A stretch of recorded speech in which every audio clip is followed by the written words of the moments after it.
ನಾಳೆ ಡಿಸೆಂಬರ್ 28ರ ಭಾನುವಾರ ದಾಂಡೇಲಿಯ ಪಾಟೀಲ್ ಆಸ್ಪತ್ರೆಯಲ್ಲಿ ಖ್ಯಾತ ಎಲುಬು, ಕೀಲು ಮತ್ತು ನರರೋಗ ತಜ್ಞರಾದ ಡಾಕ್ಟರ್ ಅರವಿಂದ್ ಎನ್ ನಾಯ್ಕ್ ಲಭ್ಯ. ದಾಂಡೇಲಿ ನಗರದ ಪಾಟೀಲ್ ಆಸ್ಪತ್ರೆಯಲ್ಲಿ ನಾಳೆ ಡಿಸೆಂಬರ್ 28ರ ಭಾನುವಾರ ಬೆಳಿಗ್ಗೆ 10:30 ಗಂಟೆಯಿಂದ ಮಧ್ಯಾಹ್ನ 2:30 ಗಂಟೆಯವರೆಗೆ ಖ್ಯಾತ ಎಲುಬು, ಕೀಲು ಮತ್ತು ನರರೋಗ ತಜ್ಞರಾದ ಡಾಕ್ಟರ್ ಅರವಿಂದ್ ಎನ್ ನಾಯ್ಕ್ ಅವರು ಸೇವೆಗೆ ಲಭ್ಯವಿರುತ್ತಾರೆ.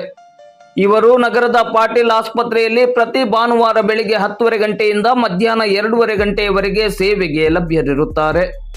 ದಾಂಡೇಲಿ ಹಾಗೂ ದಾಂಡೇಲಿಯ ಸುತ್ತಮುತ್ತಲ ಸಾರ್ವಜನಿಕರು ಇದರ ಪ್ರಯೋಜನವನ್ನು ಪಡೆದುಕೊಳ್ಳುವಂತೆ ಪಾಟೀಲ್ ಆಸ್ಪತ್ರೆಯು ಪ್ರಕಟಣೆಯಲ್ಲಿ ತಿಳಿಸಿದೆ. ನಮಸ್ಕಾರ, ನಾನು ಡಾಕ್ಟರ್ ಅರವಿಂದ್ ನಾಯ್ಕ್, ಎಲುಬು ಮತ್ತು ಕೀಲು ರೋಗ ತಜ್ಞ, ಕನ್ಸಲ್ಟೆಂಟ್ ಆರ್ಥೋಪೆಡಿಕ್ ಸರ್ಜನ್. ನಾನು ಪ್ರತಿ ಭಾನುವಾರ ಬೆಳಿಗ್ಗೆ 10 ಗಂಟೆಯಿಂದ 2 ಗಂಟೆವರೆಗೆ ದಾಂಡೇಲಿಯ ಪಾಟೀಲ್ ನರ್ಸಿಂಗ್ ಹೋಮಲ್ಲಿ ವಿಸಿಟ್ ಮಾಡ್ತೇನೆ.